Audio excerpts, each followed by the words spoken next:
Thank you very much, Chairperson. Before maybe I ask the questions, Chair, I want to make a few remarks that we're seated here today. It's the 2nd of September. The minister comes here and addresses the nation through the portfolio committee meeting, instead of her calling a briefing and address the nation about the tourism month, Chair. Again, in the minister opening or reflecting on your opening, Chair, the minister had all the documents with her. She kept on annexing, but we don't have the documents.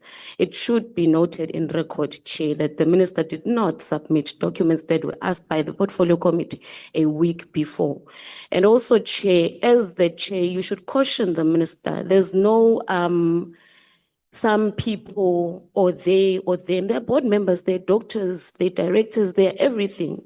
She should refer to them as board members, not just as they and all of that. Chair, now to my questions. On the minister said she dissolved the board because of a meeting that had set on the 1st of August 2025.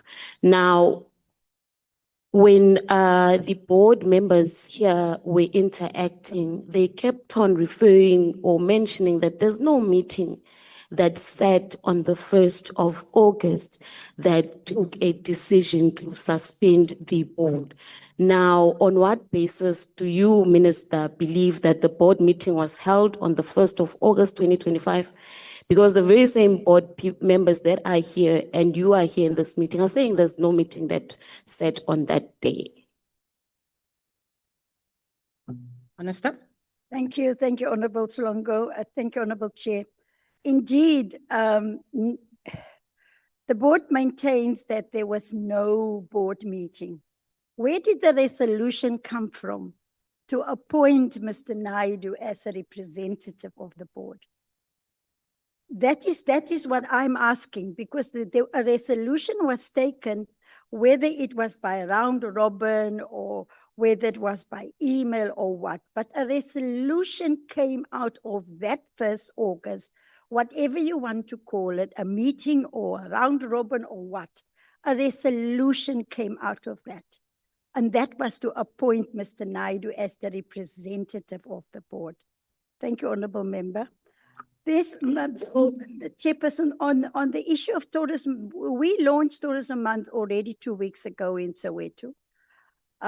We are preparing now for the Tourism Investment Summit, the Tourism G20 Ministerial Meeting, the Tourism Hackathon, and we are going on with the work of tourism. Thank you. Thank you. Thank you. Can the board please clarify the meeting of the 1st of August 2025? Thank you, Honourable Member. As I said earlier, there was no meeting of the board on the 1st of August. In the circumstances of the chair having resigned, us not having a deputy chair in place, and needing to deal with urgent issues relating to the finalization of the annual financial statements for the Auditor General, as well as dealing with the speedy suspension of the Company Secretary. And I might just add at this point, the Company Secretary reports to the board. The Company Secretary is a political advisor, is a legal advisor and a policy advisor to the board. The Company Secretary was suspended without any reference to the board. We were simply informed after the fact. We then had to deal with those urgent issues. So whilst, yes, we did have a meeting on the 31st, an ordinary quarterly meeting, and as I said earlier, the former chair resigned at the very end of that meeting.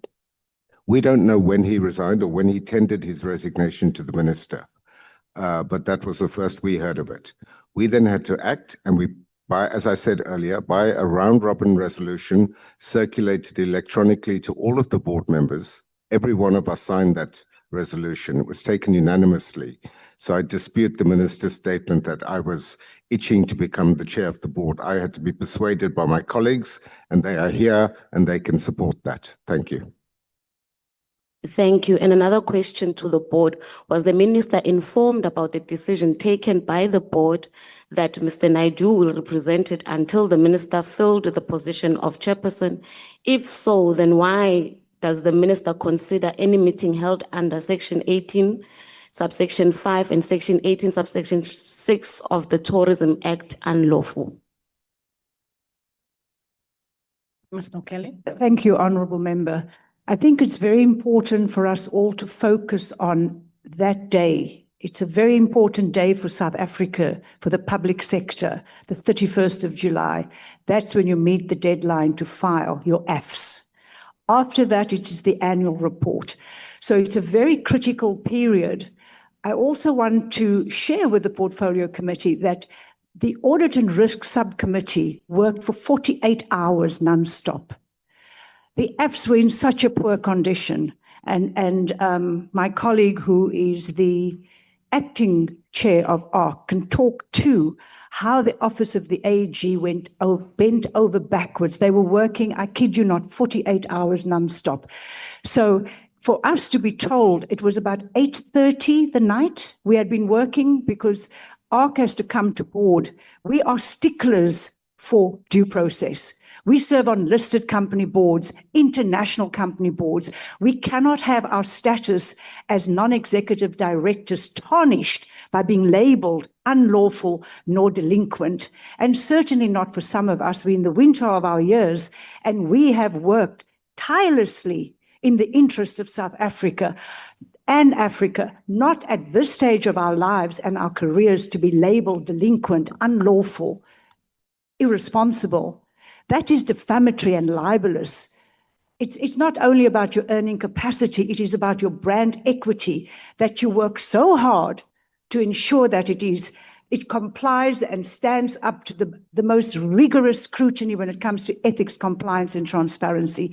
So the 30th and the 31st of July are very critical when you work in the SOE space or in a state entity space. Then, of course, after that, you have to do the AR, the annual report, which means, and hence the previous board talked about the necessity of having meetings. It's required by law that you have these meetings. Also, the Treasury does not look very kindly upon deviations and financial agreements by way of round robins. It's frowned upon, so you try and avoid that. But again, to insinuate that one of our board members wanted to be chair, I think that is just so actually offensive in a way to Mr. Lawson. And when we were deciding on how we're going to manage the suspension of the CEO, 2 disciplinary hearings, the chair just dropped this on us to say, at the end of the meeting, we had been for 2 days in meetings, and he tells us at the end of the meeting, by the way, I have resigned, but I will sign the Fs. So even there is a bit of a complication, because he resigns, yet the Fs have to be signed. So you can see that our attention to due process to preserve the entity of SAT in order to preserve the tourism sector, that is the space that we came from, Honourable Member. That is why we had to find a way. You can't have 10 people talking to anybody working within SAT, nor to the office of the AG. Someone has to be mandated to represent all of us. Thank you. Thank you. Back to you, Minister. It was presented here, Minister, that Ms. Guliwe resigned from SAT in November 2022, but served a notice period before leaving in January 2023. Why was she then hired again by SAT in August the same year, and after that appointed acting CEO? Honourable Minister. Well, Chair, I have asked exactly the question that Honourable Slongo has asked, and I found in my records a response to that exact question from the previous board, and I will share that with the honourable members. They have put it, let me just see if I can find it. Yeah, up.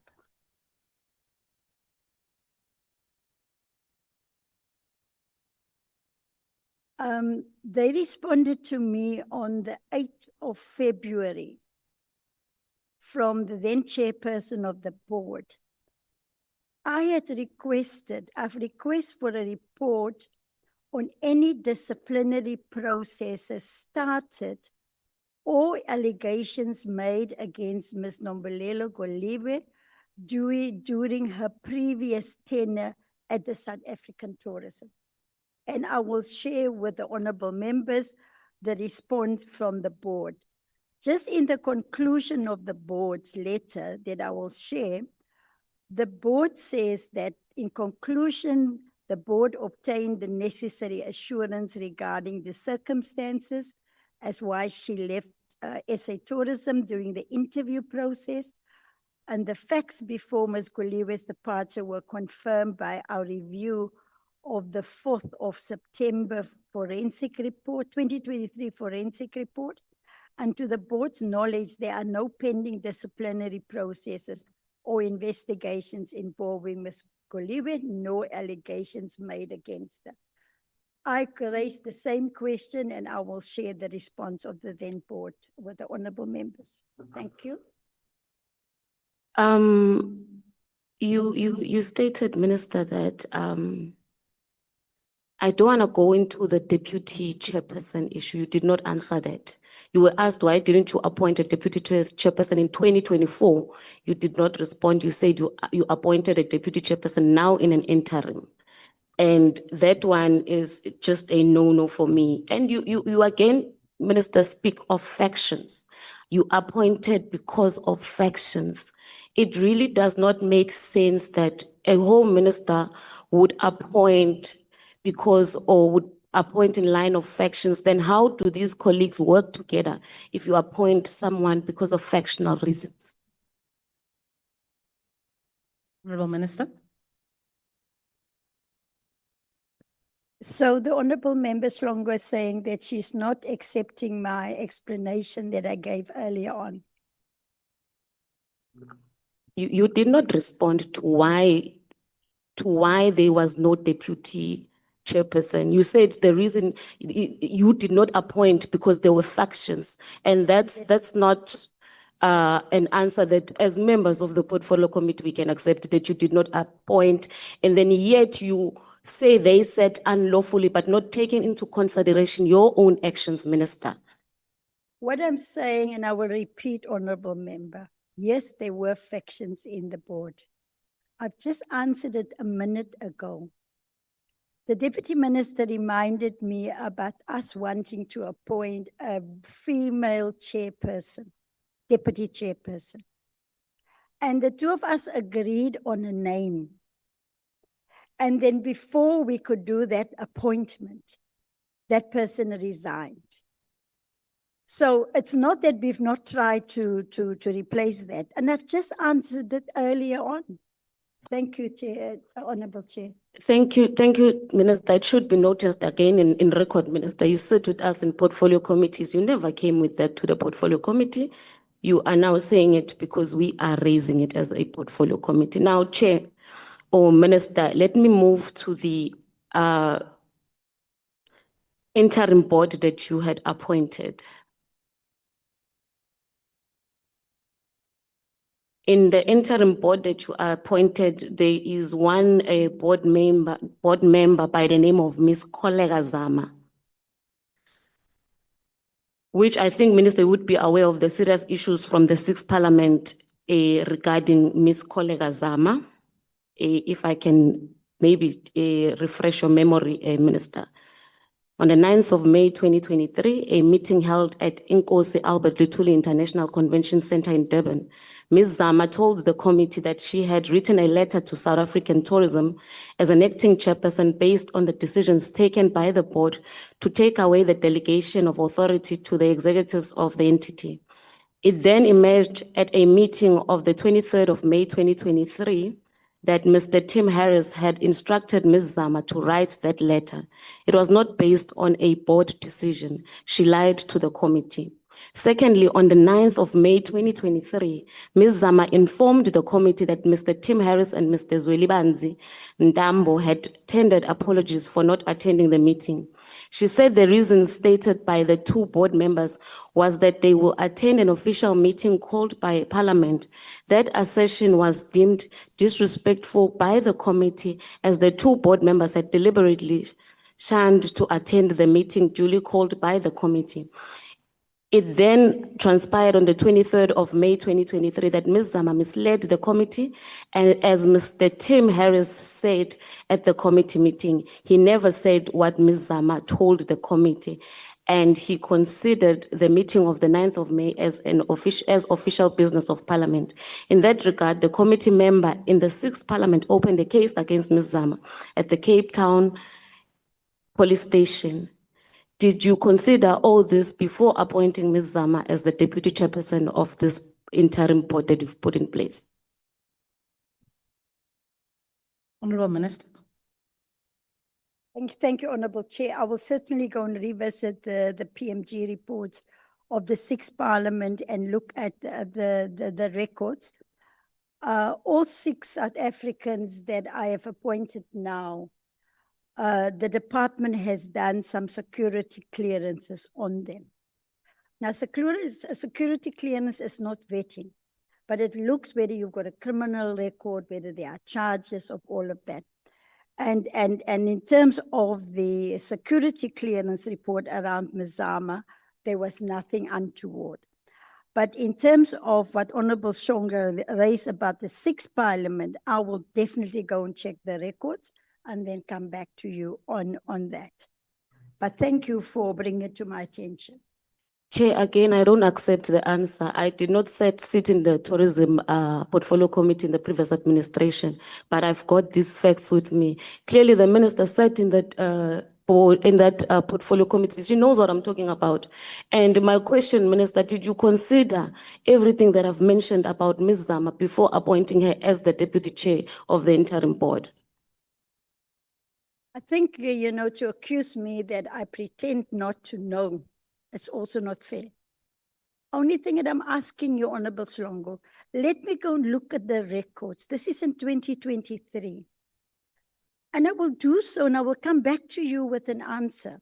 On the second part of your question, I've answered that all the 6 persons that we have appointed in the interim, we put them through security clearance, and there was not a matter raised against them.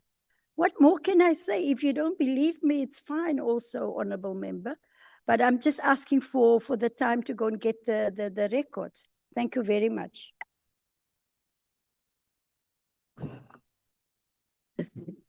Thank you very much, Chairperson. I think the 20 minutes we are given, Chair, is not going to work because we are not getting the answers. And how do we move on without answers? Well, I'm not going to move on, Chair. And you can call it a dialogue, you can call it whatever you want to call it. We called this meeting wanting answers. Firstly, we came here without documents and presentations. We accepted that. Now we need to accept that the minister says she will go back and come back. We're here now asking questions and we need answers, Chair. I think we need, the reason I called for lunch, I was not hungry by the time I called lunch. I called for lunch because I saw that the minister was trying to gather her documents. Hence, I called for lunch so that when we go to lunch, we'll come back. Maybe the minister would have everything with her. But seemingly, we are still going back and forth, Chair, and I'll be seen as disrespecting your meeting, me saying, Minister, you did not respond yet, you did not respond here. So now I get the frustration that Honorable Ishmael was having. The minister is really not answering any of the questions that are posed to her. But then it's fine.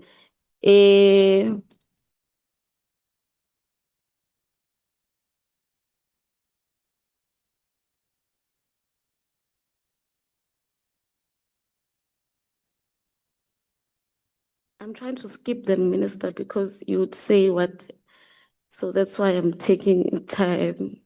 Proceed on. Yes, Minister, you spoke of I think this goes to you and the board. We would want the minutes of the meeting of the 1st. You are saying there was a meeting, the board is saying there's no meeting. So the board clarified what they spoke of, and then you saying there was a meeting. So can you please give us the minutes of that meeting, Minister, since you are aware that there was a meeting that was held on that day? I didn't speak about Honorable Schlonga. I said there was a resolution. It's not a minute. I said there was a resolution where they have decided. No, what do you want me to lie? I'm not in the business of lying. I'm not in the business of lying. Minister, so you are saying that Is the a decision you Wait, took wait, was based on a resolution. to the record. I just said earlier on, there was a resolution. I even asked, where did the resolution come from? Did it fall out of the air? I didn't do minutes. I said there was a resolution out of that meeting, or call it whatever you want to call it, round robin or what. And I said the board must answer. If you accepted the board's explanation that there was no meeting, then the honorable members must say so. Then I'd say, Minister, you're wrong, there was a meeting. Minister, you see, the reason why I wrote to you on the 21st of August was to avoid this. We've requested all relevant documentation so that members prepare themselves, come with questions based on the documentation that your office would have provided us. Now, in the absence of those documentation that your office provided us, you see, now it's a free-for-all. We are now allowing members to, and you can see, some of them have done their homework. They've done their homework, and now they're coming with questions. If you were to have provided the documentation, this would not have been the case. Because now it's their word against my word, and it's their word against my word, and it will be a back and forth. But South Africa is watching. And honorable members, I don't think you need to be agitated that some questions are not answered. The public out there will judge. They are watching. They are watching that, and they are seeing that you're opposing questions and your questions are being avoided or not answered. So I think we will proceed. I see there's a hand on the left. Mr. Pilani. Thank you, Chair. Just to refresh the committee, the Act under Section 20 says resolution, and it's very clear, resolution without a meeting. It says the board may adopt a resolution without a meeting if at least a majority of the members in office at the time indicate their support. I'll not go through it, but all I'm saying is that it was not the majority, Chair. It was all the board members.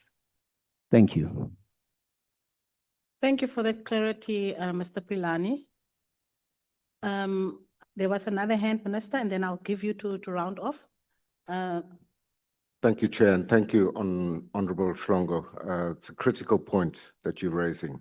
And I think the Minister's admission now that she accepts that there was no meeting on the 1st of August is really important, because her letter of dissolution of the board is premised on that very fact.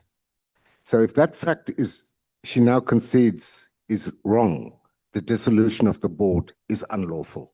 And the letter of the Minister says, and I quote, "The board acted unlawfully and exceeded its powers when it took the resolution dated 1 August 2025, in that the very meeting where the impugned resolution was taken did not follow the lawful procedure set out in Section 18, subsection 2 of the Act." I think that's really critical, because the Minister is now deviating from the written reason she provided to the board for the reason for the dissolution of the board. And the Minister now accepts that that was wrong. Thank you, Mr. Naidu. Minister, over to you. Thank you, Honorable Chairperson. I had said, and I made it a point again, and I'm going to repeat, there's a difference between a meeting that you are allowed to have at least 4 times a year and a special meeting. And in terms of Section 18(1)(a), the board must convene a special meeting within 14 days of receiving a written request to do so, signed by the majority of the members. They just had a meeting on the 31st They wanted a special meeting on the 1st of August. So there's a big difference, and it's prescribed in the Act how you call a special meeting, because they just had their meeting. So that is what I was trying to explain right from the beginning. And then it says the request contemplated in section 2B must clearly state the reason for the request, and only after that matter may be discussed at a special meeting. Did they follow the procedure in terms of a special meeting? That is the question, not just a meeting. Point of order, Chair. Point of order. You know, the argument is very simple here. Was the meeting happen the 1st of, or a resolution? Which is it? 'Cause I'm not lost, because from what we heard, there was a meeting that happened on the 1st of August. Now we're hearing that the resolution being done. So I'm trying to figure out what we're talking, what is the minister talking about here? Meeting, resolution. Where the resolution came from, there was no meeting. So some meeting could have happened for a resolution to come out. Thank you. Thank you, Honorable Moodley, and I'm deducting some of your minutes, some of your time, because it was Honorable Tlongo that was on the platform, and she had to pose her own follow-up questions. But I wanted to find out as well, Minister, was this a special meeting that we refer to? Because the Act does allow for a round robin.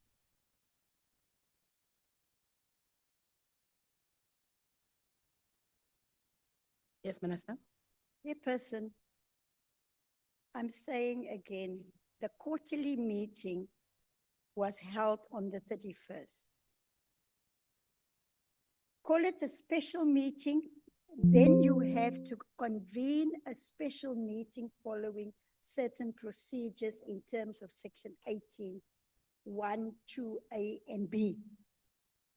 And I am saying the Act says, if this was a special meeting, because they just had their quarterly meeting yesterday, special meeting within 14 days of receiving a written request. That is the key difference that I'm making here.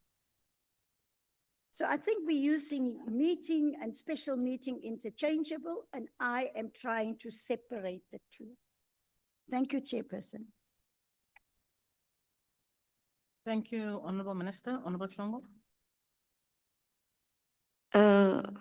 Okay, Minister. On your statement on the 20th of August 2025, you said the board took a decision to suspend the CEO on the 1st of August.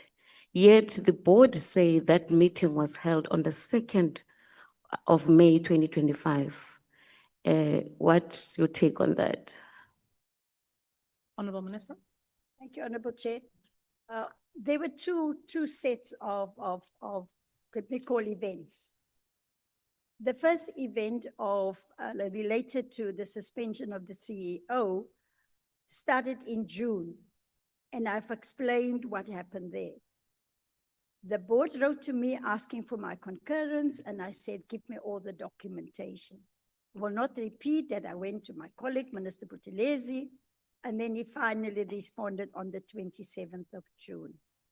What I was referring to here is the sort of second suspension was reasons given like retaliatory something.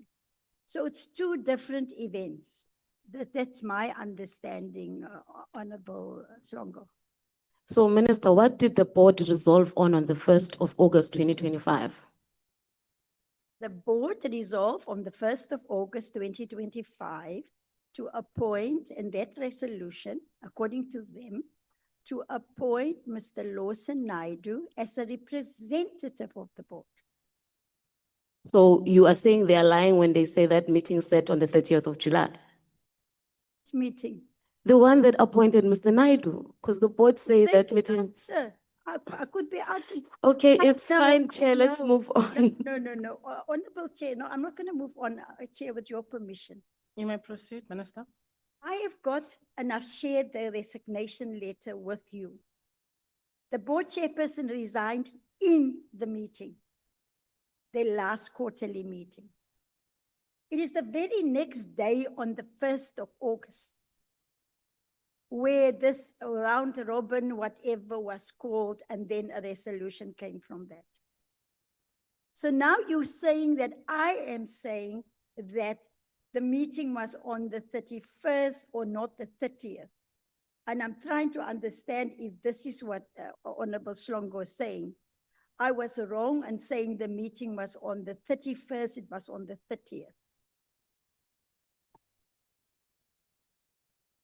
Thank you, Chair. Okay, let's move from that, Minister. Looking at the events around the resignation of the chairperson, would you agree that you've put the board in a difficult situation by not either quickly appointing the chairperson and the deputy chairperson of the board?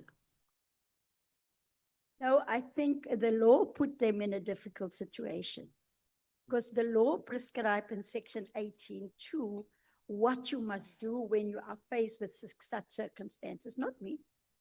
Law prescribed, and they are a statute of creature of statute, and they have to comply with the law.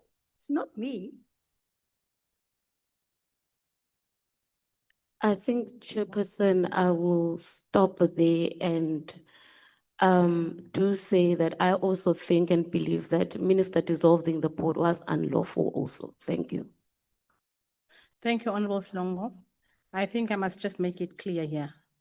When questions are directed to the minister, it's the minister that answers and interacts with the questions.